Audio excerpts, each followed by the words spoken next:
नमस्कार, मैं दीपक शर्मा और मेरे यूट्यूब मंच पर आपका स्वागत। दोस्तों, यूपी का सेमीफाइनल तो योगी जी ने जीत लिया, तो क्या अब फाइनल जीतने की तैयारी शुरू हो गई है? और क्या इसीलिए यूपी का माहौल गर्म किया जा रहा है? और क्या इसीलिए उत्तर प्रदेश के संभल जिले में आज जामा मस्जिद को लेकर आज भयंकर हिंसा हुई या हिंसा कराई गई, जिसमें तीन बेगुनाह मुस्लिम युवकों की जान चली गई या गोली मार दी गई फायरिंग में। और शाम होते होते पूरे उत्तर प्रदेश का और खासकर पश्चिमी उत्तर प्रदेश का संभल के चारों तरफ तापमान धीरे धीरे बढ़ने लगा। और सवाल यह है, द बिग क्वेश्चन, कि क्या उत्तर प्रदेश जीतने के लिए अयोध्या पार्ट 2 की तैयारी शुरू कर दी गई है?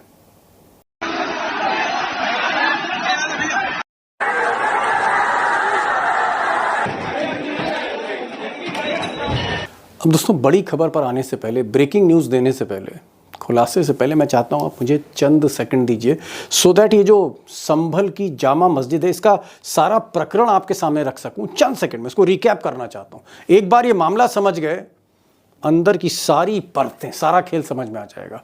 और शुरुआत इस मामले की तब हुई जब मंदिर मस्जिद के एक्सपर्ट, यूपी में मंदिर मस्जिद के एक्सपर्ट विष्णु जैन साहब, इन्होंने एक ताज़ा आरोप लगाया कि साहब ये जो संभल की जामा मस्जिद है, जो मस्जिद आप देख रहे हैं, इस मस्जिद के नीचे एक मंदिर है, हरिहर मंदिर है। अब कहने वाले कह रहे हैं कि साहब बाबर ने 1529 में इसको तोड़कर मंदिर को तोड़ा था, मस्जिद बनाई थी। बहरहाल ये एक आरोप है, और इस आरोप को जब कहीं ना कहीं संभल के सिविल जज की अदालत में रखा गया तो आनन फानन में उन्होंने सर्वे कराने का आदेश दे दिया। अब मुस्लिम पक्ष का कहना है कि साहब हमें भी सुना जाना चाहिए था, हमें मौका तो देते कि हम हाई कोर्ट जाते, सुप्रीम कोर्ट जाते, अगर स्टे लेना हो तो स्टे लेते। उनका कहना है हमें नहीं सुना गया। बहरहाल जो भी है, मैं इसमें वकील नहीं बनना चाहता। सच्चाई ये है कि आज संडे को सर्वे शुरू हो गया, और जब सर्वे शुरू हुआ तो जाहिर तौर पर विरोध हुआ इसका। इलाके के जितने मुस्लिम थे, क्योंकि ये जो संभल एरिया है ये मुस्लिम डोमिनेटेड पॉकेट है, वो वहाँ पर मुस्लिम यूथ आ गए, प्रोटेस्ट होने लगा, फिर पथराव हुआ। पथराव के बाद आंसू गैस के गोले छोड़े गए, पुलिस ने बल प्रयोग किया, फिर फायरिंग हुई और 3 बेगुनाह युवक, इनको गोली लगी ऐसा आरोप है, और इनकी मौत हो गई।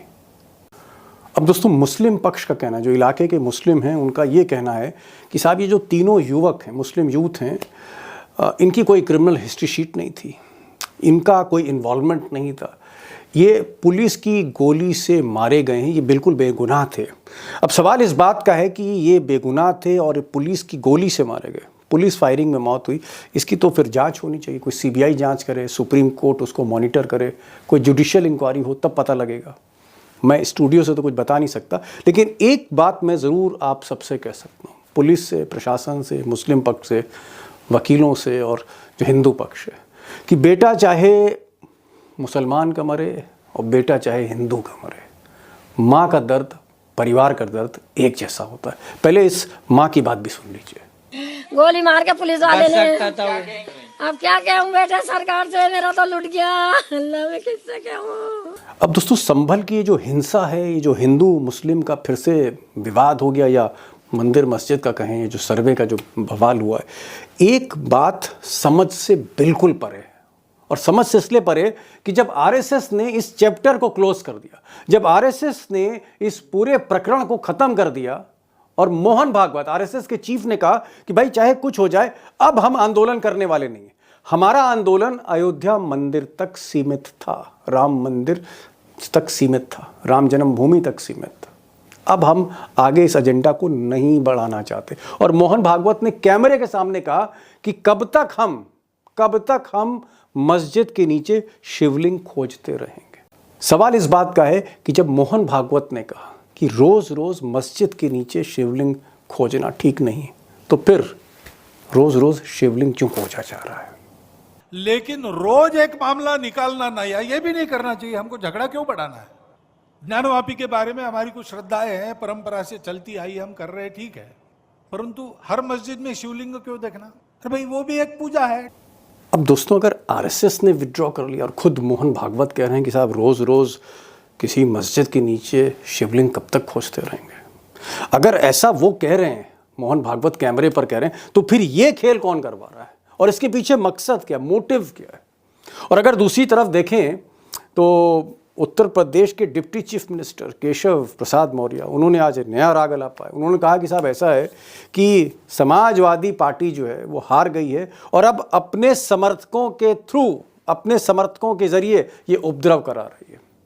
अगर समाजवादी पार्टी चुनाव में हारने के बाद अगर अपने समर्थकों से कोई उपद्रव कराएगी तो उसको निश्चित तौर से इसका खामियाजा भुगतना पड़ेगा। अब दोस्तों, ऐसा लगता है कि केशव प्रसाद मौर्य चाहते हैं कि अखिलेश यादव उनको जवाब दे, ये जो आरोप लगाए उसका जवाब दे, और उसके बाद फिर केशव साहब जो है पलटवार करें। यानी जो सवाल जवाब हैं संभल को लेके चलते रहें। राजनीतिक आग जो है वो जलती रहनी चाहिए, क्योंकि ये आग जलेगी तो सियासत की रोटी पकेगी। ये हो सकता है एजेंडा केशव प्रसाद मौर्य को। फिलहाल मेरा तो जो सवाल है वो शुरू का ही सवाल है कि एजेंडा इसके पीछे क्या है। क्या ये अयोध्या पार्ट 2 है, उत्तर प्रदेश को जीतने की एक कोशिश अयोध्या पार्ट 2 के जरिए, माहौल गर्म करने के जरिए? और सवाल इस बात का भी है कि आखिर कब तक उत्तर प्रदेश में या इस देश में लाशों के ढेर पर चुनावी राजनीति होगी? It's a big question which people have to think. उसका एक जवाब ढूंढना पड़ेगा। आज मैंने 3 खास मेहमानों को बुलाया है। मेरठ से हमारे साथ जोशी जी हैं, सीनियर जर्नलिस्ट हैं और कई कम्युनल राइट्स उन्होंने कवर किए हैं, कई राइट्स कवर। शायद हिंदुस्तान में किसी पत्रकार ने इतने सांप्रदायिक दंगे कवर नहीं किए होंगे जो जोशी जी ने किए। अमर उजाला से जुड़े रहे, उनको मैंने बुलाया है। मैंने लखनऊ से सिद्धार्थ कालहंस को बुलाया, जो सरकार को देखते हैं, समाजवादी पार्टी भी देखते हैं, बीजेपी भी देखते हैं, कांग्रेस भी देखते हैं और इस घटना को भी वो देख रहे हैं, उनको भी मैंने बुलाया।